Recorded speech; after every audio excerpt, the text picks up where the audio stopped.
Hello everyone, कैसे हैं आप सब।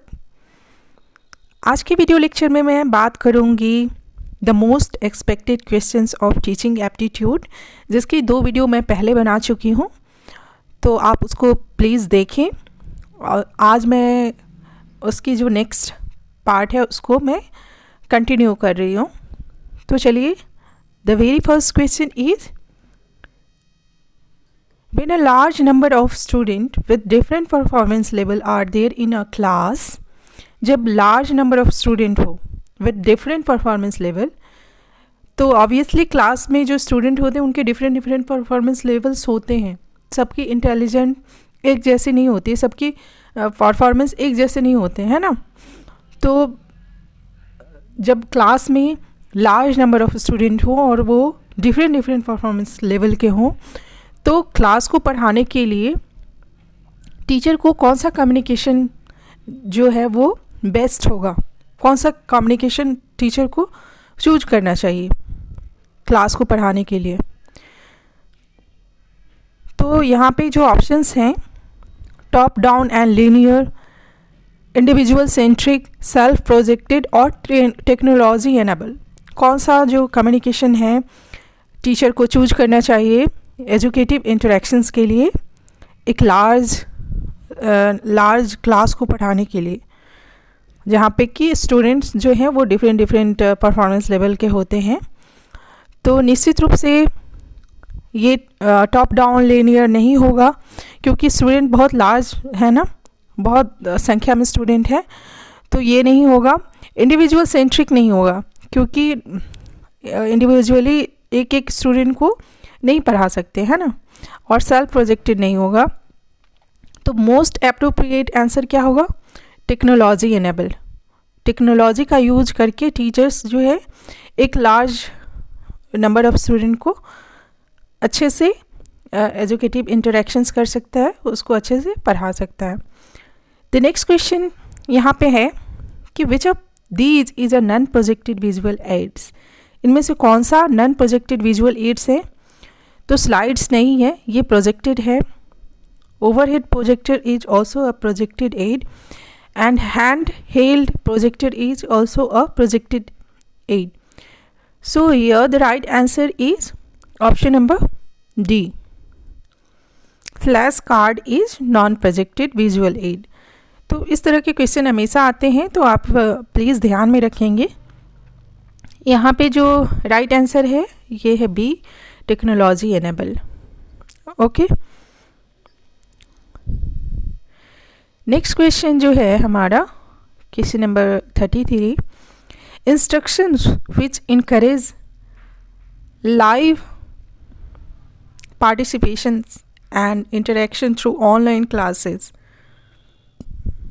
ऑनलाइन क्लासेस में जो लाइव इंटरेक्शंस होता है वो कौन से इंस्ट्रक्शंस इनकरेज करते हैं, कौन से इंस्ट्रक्शंस में हम लाइव क्लासेस ले सकते हैं, तो उनको क्या कहते हैं।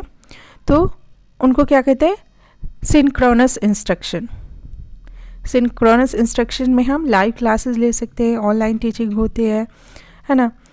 तो ये राइट आंसर क्या होगा, ऑप्शन नंबर ए।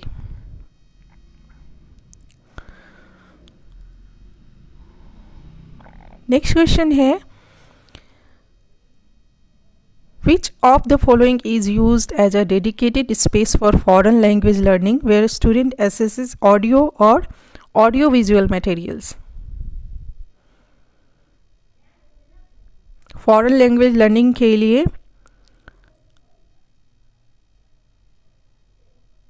कौन सा डेडिकेटेड स्पेस है जिसमें कि स्टूडेंट एसेस कर पाते हैं ऑडियो और ऑडियो विजुअल मटेरियल्स। तो यहाँ पे जो राइट आंसर है वो है option number C. Okay, next question है, which teaching aids enhance the skills like reading, listening and pronunciation. कौन सा टीचिंग एड्स है जो स्किल्स को इन्हांस करता है, कौन से स्किल को, रीडिंग, लिसनिंग एंड प्रोनाउंसिएशन। तो निश्चित रूप से वो कौन सा होगा, audio lingual teaching ads. Okay, some question we can understand by reading okay, जब हम उसको ध्यान से पढ़ते हैं क्वेश्चन को तो उसका आंसर उसी में छिपा होता है। तो आप एग्ज़ाम में सारे क्वेश्चन को ध्यान से पढ़ें।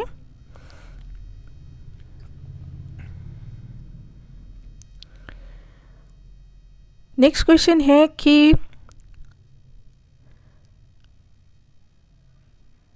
कौन से टेस्ट से हम स्टूडेंट के क्रिएटिविटी और कंपोजिशन स्किल्स को टेस्ट कर सकते हैं। The composition skills and creativity in presentation of students can be most effectively evaluated by which of the following test. तो कौन से टेस्ट से हम स्टूडेंट की कंपोजिशन स्किल एंड क्रिएटिविटी को इफ़ेक्टिवली इवेल्युएट कर सकते हैं और टेस्ट कर सकते हैं। तो क्या वो ऑब्जेक्टिव टाइप टेस्ट से होगा? नहीं, ऑब्जेक्टिव टाइप टेस्ट में तो केवल आंसर देना होता है, एक ऑप्शंस दिए रहते हैं, उसको एक चूज करना होता है, तो उसमें हम स्टूडेंट की क्रिएटिविटी को नहीं टेस्ट कर पाएंगे, है ना। तो ये आंसर नहीं होगा, शॉर्ट आंसर टेस्ट भी नहीं होगा, प्रोजेक्टेड टाइप टेस्ट भी नहीं होगा। तो ऐसे टाइप जो टेस्ट है उसमें हम स्टूडेंट की कंपोजिशन स्किल्स एंड क्रिएटिविटी को टेस्ट कर सकते हैं। तो यहाँ पे right answer option number B होगा। Which of the following is best method of teaching? कौन सा यहाँ पे बेस्ट मेथड ऑफ टीचिंग है? तो यहाँ पे जो बेस्ट मेथड ऑफ टीचिंग है वो है discussion. Okay, discussion is the best method of teaching. अगर यहाँ पे प्रोजेक्ट रहता, ऑप्शन में प्रोजेक्ट रहता, तो project method is the best method of teaching, but यहाँ पे प्रोजेक्ट नहीं है, तो यहाँ पे discussion method is the best method of teaching right answer होगा। और अगर डिस्कशन नहीं रहता तो यहाँ पे क्या हो जाता? डेमोन्स्ट्रेशन हो जाता, है ना। तो ऑप्शंस के ऊपर भी डिपेंड होता है आपका आंसर कि ऑप्शंस क्या दिए हुए हैं। तो यहाँ पे तो right answer option number B होगा। But in future if you get any question in which project method is given, then project method will be the right answer, and here if discussion is not given, then demonstration is the right answer. Okay, so here the right answer is option number B.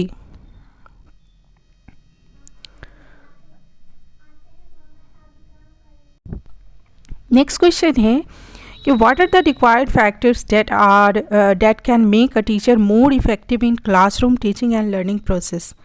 कौन सा ऐसा factor है जो teaching को मोर effective और learning process को मोर effective बनाता है क्लास में? टीचर की कौन से फैक्टर्स हैं जो लर्निंग को मोर इफ़ेक्टिव बनाता है क्लास में, लर्निंग प्रोसेस को? तो यहाँ पे आप देख सकते हैं, प्लीज चेक द ऑप्शंस। तो यहाँ पे राइट आंसर क्या होगा? ऑप्शन नंबर डी, क्योंकि सारे ऑप्शंस सही हैं। Minimise time consuming activities and maximise time efficient activities, तो ये बिल्कुल होना चाहिए कि टाइम जो कम से कम टाइम में अधिक से अधिक लर्निंग हो, है ना, टाइम की वैल्यू हो। तो ये टीचर की मोस्ट इफ़ेक्टिव क्वालिटी है। And clear delivery of context to the student, और जो भी पढ़ाया जाए वो एकदम क्लियर हो, और preventing miss behaviour with the minimum of class disruption, ये भी सही है। तो ये सारे जो ऑप्शंस हैं वो एक टीचर में होने चाहिए मोर इफ़ेक्टिव टीचिंग के लिए। Okay, and come to the next question. For optimising learning outcomes which of the following factors have been identified as the most effective in terms of research evidence in global context? तो ज़्यादा से ज़्यादा learning के लिए, learning outcome के लिए कौन सा फैक्टर है जो कि मोस्ट इफ़ेक्टिव है ना। कौन सा फैक्टर है जो कि मोस्ट इफ़ेक्टिव है लर्निंग के लिए, है ना, research evidence in the global context. तो यहाँ पे जो राइट आंसर होगा वो है teacher related factors.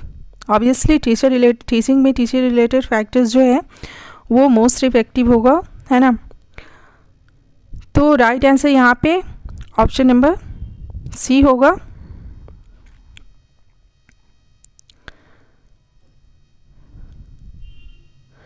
Next question है identify the correct sequence of cognitive behaviour in that taxonomy of educational executive.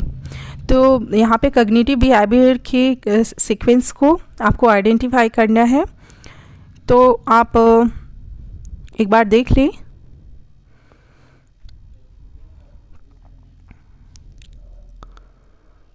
तो सबसे पहले क्या होगा, नॉलेज, है ना।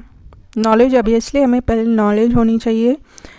देन क्या होनी चाहिए, उसकी अंडरस्टैंडिंग होनी चाहिए, अंडरस्टैंडिंग और कॉम्प्रिहेंशन। देन क्या होनी चाहिए, जब नॉलेज है, अंडरस्टैंडिंग है, तो हम उसको अप्लाई कर सकते हैं। देन एप्लीकेशन, एंड उसके बाद क्या होगा, एनालिसिस एंड देन सिंथेसिस, है ना। तो पहले क्या होगा, knowledge, then understanding, then application, then analysis and then synthesis. तो यहाँ पे क्या राइट आंसर क्या होगा, ऑप्शन नंबर 3, है ना। यहाँ पे मैंने यहाँ option number 3 is the right answer. यहाँ पे मैंने कॉग्निटिव डोमेन जो है उसका यहाँ पे सीक्वेंस मैंने दिया हुआ है, तो आप इसको प्लीज़ देख लें। जहाँ आगे आने वाले क्वेश्चंस में इस तरह के क्वेश्चंस हो सकते हैं, तो एक बार सीक्वेंस आप याद रखेंगे।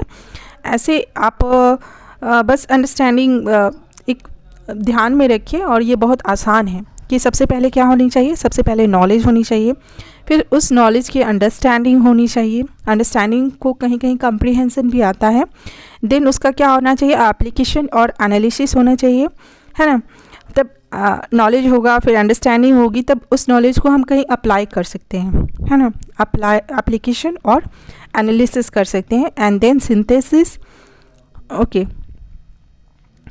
तो ये सारे कॉग्निटिव डोमेन के हैं। इफ़ेक्टिव डोमेन के भी कभी कभी आ जाते हैं कि इफ़ेक्टिव डोमेन के सीक्वेंस आपको देने होते हैं। तो इफ़ेक्टिव डोमेन के क्या है, रिसीविंग और responding. The first sequence is receiving और responding, then valuing, then organizing and then characterizing. Receiving or responding, valuing, organizing and characterizing. Next question जो है हमारा, given below are the 2 statements. यहाँ पे 2 स्टेटमेंट्स दिए हुए हैं और आपको ट्रू स्टेटमेंट्स को पहचानना है, सही करना है।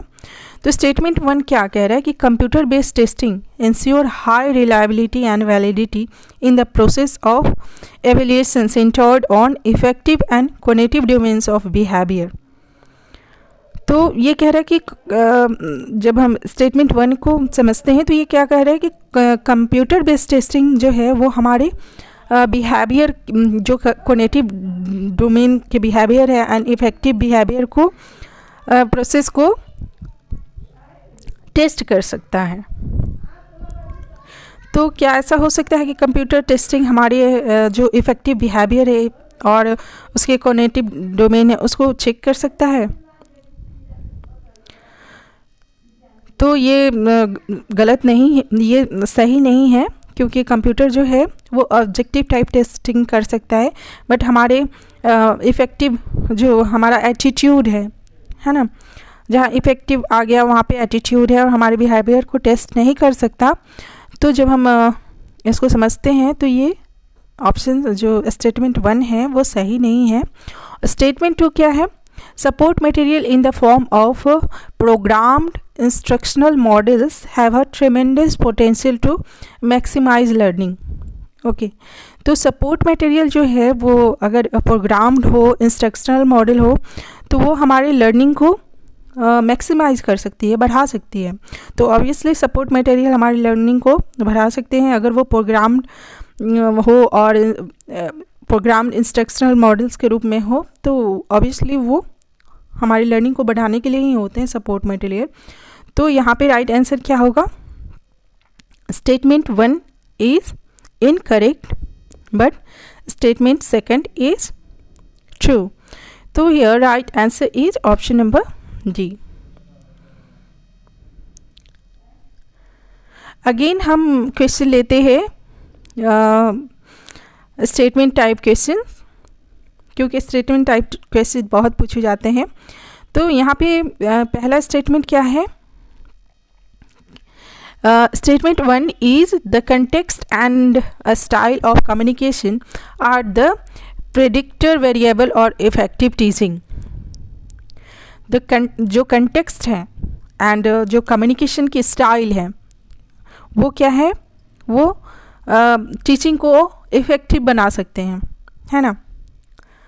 तो अगर हमने अच्छा अपना कंटेक्स्ट, टीचर ने अच्छा कंटेक्स्ट तैयार किया है और उसका कम्युनिकेशन जो है वो अच्छे से समझा सकता है बच्चों को, तो निश्चित रूप से ये इफ़ेक्टिव टीचिंग में हेल्प करेंगे।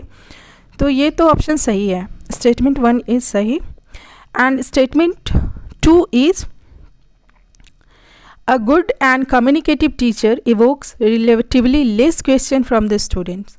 यहाँ कह रहा है कि अगर टीचर अच्छा है, अच्छी उसकी कम्युनिकेटिव अच्छे से वो पढ़ा रहा है, तो वो क्या करेगा? वो क्वेश्चन कम से कम क्वेश्चन पूछेगा।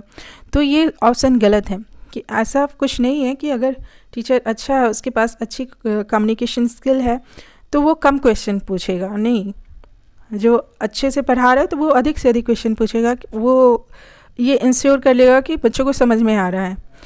तो ये ऑप्शन सेकंड जो है वो गलत है। तो यहाँ पे क्या ऑप्शन कौन सा सही होगा? Statement 1 is correct and statement 2 is false. तो यहाँ पे right answer is option number C.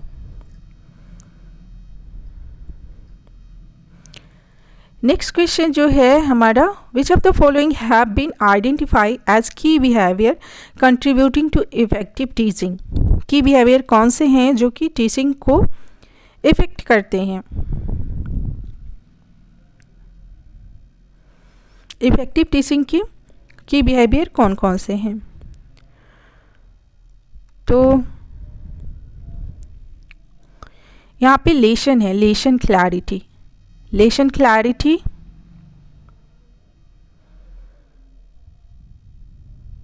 Instructional variety,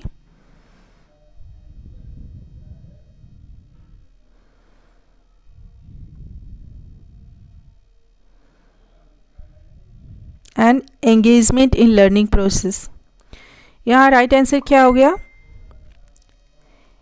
A, B and D, 1, 2 and 4. 1, 2 and 4 is right answer. Option number 1 is the right answer. Here I have given the key behavior of effective teaching, that is lesson clarity, instructional variety, teacher task orientation, engagement in learning process and student success rate. So please keep in mind that is lesson clarity, instructional variety, teacher task orientation, engagement in learning process and student success rate. इससे बहुत questions आते हैं, तो please आप इसको ध्यान में रखें कि आने वाले एग्ज़ाम में इससे आप क्वेश्चंस जो पूछे जाएं तो आप इसको आसानी से कर पाओ। नेक्स्ट क्वेश्चन जो है, again the statement type of question. In order to be effective teaching and testing, in order to be effective teaching, effective teaching and testing must go together. Effective teaching के लिए जो teaching और testing है वो साथ साथ होनी चाहिए, कि टीचर पढ़ाता भी रहे और उसका टेस्ट भी लेते रहे। तो ये स्टेटमेंट बिल्कुल सही है कि टीचिंग और टेस्टिंग साथ में होनी चाहिए। एंड स्टेटमेंट सेकंड क्या है कि feedback does not form an essential component for a formative assessment. तो फीडबैक, स्टूडेंट का फीडबैक जो है, टीचर जब पढ़ाते हैं तो स्टूडेंट अपनी फीडबैक देते हैं कि उनको समझ में आया कि नहीं आया, या फिर वो दोबारा पूछते हैं जो भी उनके समझ में नहीं आया। तो ये फीडबैक, इसको फीडबैक कहते हैं। तो फीडबैक कह रहा है कि फीडबैक जो है वो फॉर्मेटिव असेसमेंट का पार्ट नहीं है ना, एसेंशियल कंपोनेंट नहीं है। तो ये बिल्कुल भी गलत है, क्योंकि फीडबैक बहुत एसेंशियल पार्ट है, एसेंशियल कंपोनेंट है फॉर्मेटिव असेसमेंट का, टीचिंग का, है ना। फीडबैक मिलना ही चाहिए, हर क्षेत्र में फीडबैक की बहुत इम्पॉर्टेंस है। आप कम्युनिकेट कर रहे हो, किसी से बात कर रहे हो, उसका फीडबैक नहीं मिल रहा है, तो इसका सीधा मतलब है कि आपका कम्युनिकेशन अच्छा नहीं है या फिर सामने वाला इंटरेस्टेड नहीं है कम्युनिकेशन में। तो इसी तरह से टीचिंग में फीडबैक का बहुत बड़ा इम्पॉर्टेंट रोल है स्टूडेंट के फीडबैक का। तो यहाँ पे राइट आंसर क्या होगा? Statement 1 is correct and statement 2 is incorrect.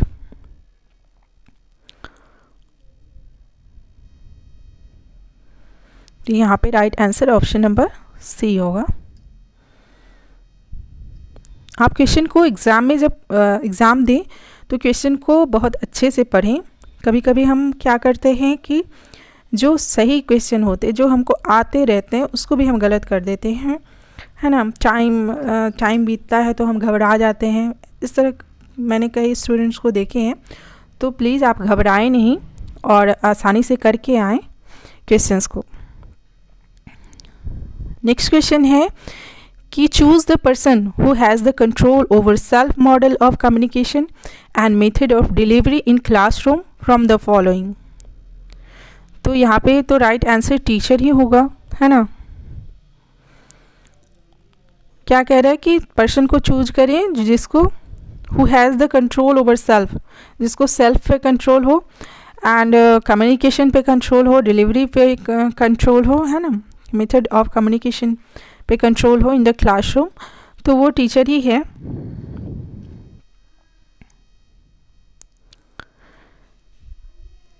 Next question क्या है कि विच of the following is the key behaviour of effective teaching. Effective teaching key behaviour क्या है?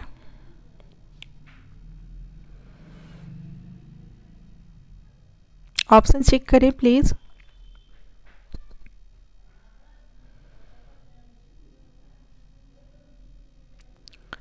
यहाँ पे राइट आंसर क्या होगा? Option number D.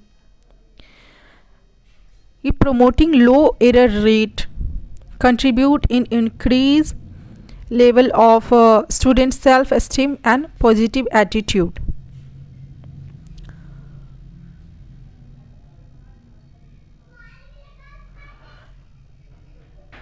है ना, स्टूडेंट में पॉजिटिव एटीट्यूड को प्रमोट करना, इंक्रीज करना और जो उनकी गलतियां हैं उनको कम से कम करते जाना, है ना, उनको हमेशा उसको घटाते जाना, जो उनकी एरर आ रहे हैं उनको घटाते जाना और उनकी सेल्फ एस्टीम, उनके कॉन्फिडेंस को, उनके पॉजिटिव एटीट्यूड को, उनकी लर्निंग स्किल्स को आगे बढ़ाते जाना। This is the most effective key behaviour of effective teaching.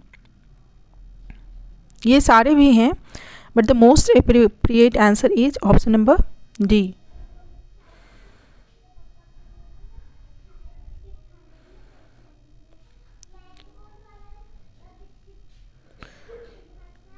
Option number A क्या है कि teacher mediated dialogue which helps learner restructure what is being learn. तो टीचर यहाँ पे हेल्प करता है, ये भी ऑप्शन सही है। तो ये सारे ऑप्शन सही हैं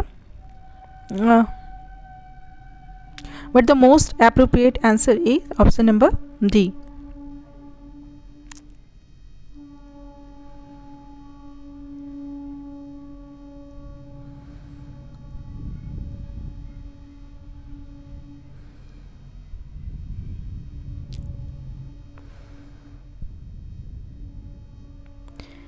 नेक्स्ट क्वेश्चन क्या है कि in which of the following modes of assessment the potential for increasing इन स्ट्रिक्ट motivation is optimum.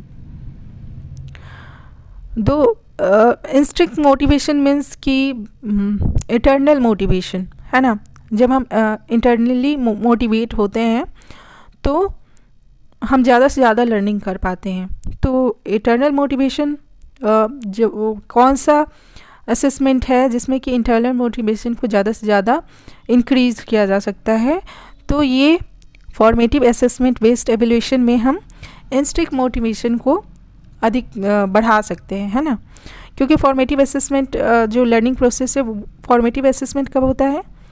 During the learning process. This is the key behaviour of This is the key term from which you can identify. If any questions it is given that during learning process student is encouraging assessment, then it is definitely will be formative assessment. Next question is, here the right answer is option number A. Which among the following is not a component of effective teaching? Effective teaching की component कौन है, कौन नहीं है? Is not. आपको exam में not को mark कर लेना है, क्योंकि नॉट अगर आ जाता है तो हम उसको अच्छे से आइडेंटिफाई नहीं करते हैं और हम गलत कर जाते हैं ना. तो आपको इसको मार्क कर लेना है कि not, which of the following is not component of effective teaching. Effective teaching की कंपोनेंट कौन नहीं है? तो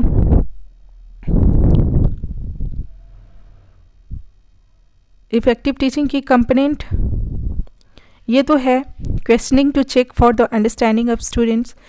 स्टूडेंट की अंडरस्टैंडिंग के लिए जब हम क्वेश्चन करते हैं तो ये इफ़ेक्टिव टीचिंग का पार्ट है ना. Providing students with feedback, student के फीडबैक को लेते हैं तो ये भी इफ़ेक्टिव टीचिंग का पार्ट है. Being flexible about how long it takes to learn, और फ्लेक्सिबल रहना कि चाहे कितना भी समय हो आपको जो लर्निंग है स्टूडेंट को सिखा देना है ना. परेशान नहीं होना है और अपने टीचिंग को फ्लेक्सिबली लेना है, और स्टूडेंट को कितना भी समय ले स्टूडेंट, उनको कितना देर से समझ में आए बट उनको समझा ही देना है. तो ये भी इफ़ेक्टिव टीचिंग का पार्ट है. बट कौन सा पार्ट नहीं है? ये reactive mode of student behaviour. तो यहाँ पे option number D is the right answer. This is not part of, this is not component of effective teaching. Next जो हमारा क्वेश्चन है कि identify those features of learner behaviour which are associated with understanding level of teaching.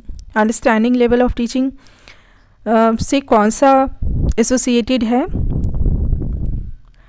Learner के which of identify those features of learner behaviour. Learner के student के behaviour को identify करना है जो कि अंडरस्टैंडिंग लेवल ऑफ टीचिंग से related है, एसोसिएटेड है. तो the student renders facts and information in his और हर ओन वर्ड्स. तो ये अंडरस्टैंडिंग लेवल का है, क्योंकि जब हम किसी बात को अंडरस्टैंड कर जाते हैं, समझ में आते हैं, आपको कोई बात टीचर समझा रहा है और आप उसको समझ गए हो, तो ऑब्वियसली आप उसको अपने शब्दों में कह सकते हो, है ना. जो भी आपने टीचर ने अपने शब्द में बताए, टीचर ने आपको अपने शब्द में बताए, लेकिन जब आप समझ गए, आपको किसी और को बताना है, तो आप क्या करोगे? टीचर के हो बहु शब्द को नहीं बोलोगे, आप अपने हिसाब से उसको समझा दोगे, है ना. आप अपने एग्जाम्पल्स दे पाओगे. तो ये अंडरस्टैंडिंग लेवल की है ना. The student renders fact and information is his और हर ओन वर्ड्स. ओके, तो this is associated with understanding level of teaching. The student immediately recalls the facts taught. अगर स्टूडेंट तुरंत रिकॉल्स कर रहा है, अगर किसी से पूछा जाए टीचर ने क्या पढ़ाया, स्टूडेंट से पूछा जाए तो वो रिकॉल्स कर रहा है, तो इसका ये मेमोरी लेवल की टीचिंग है. अगर वो नहीं बता रहा है अपने शब्दों में और रिकॉल्स कर रहा है कि टीचर ने क्या पढ़ाया था, वो मेमोराइज कर लिया है और वो सेम चीज़ बताएगा, तो ये मेमोरी लेवल की टीचिंग है, रट्टा मारने की टीचिंग है, रोट लेवल की टीचिंग है ना. और तो ये सही नहीं है, ये अंडरस्टैंडिंग लेवल की नहीं है, मेमोरी लेवल की है. नेक्स्ट जो है option, the students give his her own examples in order to explain a point. तो it is also part of understanding level of teaching, क्योंकि स्टूडेंट जब एग्जाम्पल्स देता है अपनी बात को रखने के लिए, तो जहाँ भी एग्जाम्पल्स आए तो निश्चित रूप से वो अंडरस्टैंडिंग लेवल की टीचिंग होगी. तो ये आपको ध्यान में रखना है. And the student interprets the meanings in various ways. Student जो है मीनिंग वो अलग अलग तरीक़ों से बता रहा है. although teacher have taught in a single words, but he interprets the meaning in a various ways. So obviously he understood all the facts. That's why he is able to interpret the meaning in the various ways. So this is also a part of understanding level of teaching. तो आप जब and the student correctly reproduce the sequence taught, तो सही से जो बताया गया उसको फिर से बता रहा है, रिप्रोड्यूस कर रहा है, तो मतलब फिर से मेमोरी कर रहा है। तो ये जो है ये दोनों मेमोरी के हैं, और बाकी जो हैं ए, सी एंड डी, ये option number 4 is the right answer, is belong to understanding level. तो इस तरह के जो क्वेश्चंस हैं वो एग्ज़ाम में आते हैं, आपको ध्यान में रखते हैं कि आगे जो आए तो आपको गलत नहीं करना है, सही करके आना है। And the last question is, in which of the following subject role playing can be mainly useful for teaching? Role playing जो है इसमें टीचिंग में यूज़फुल हो सकता है। कौन से सब्जेक्ट में रोल प्लेइंग यूज़फुल होता है टीचिंग में? तो यहाँ पे जो राइट आंसर है वो है history, option number A. Okay student, we'll stop here. In my next video lecture we'll come with another part of teaching aptitude most expected questions. So don't forget to like, share and subscribe this channel. And if you want to join my online courses for notes and daily classes, you can WhatsApp me or call me on given number, or you can register on my website archana@jarf.in. Thank you. Stay blessed.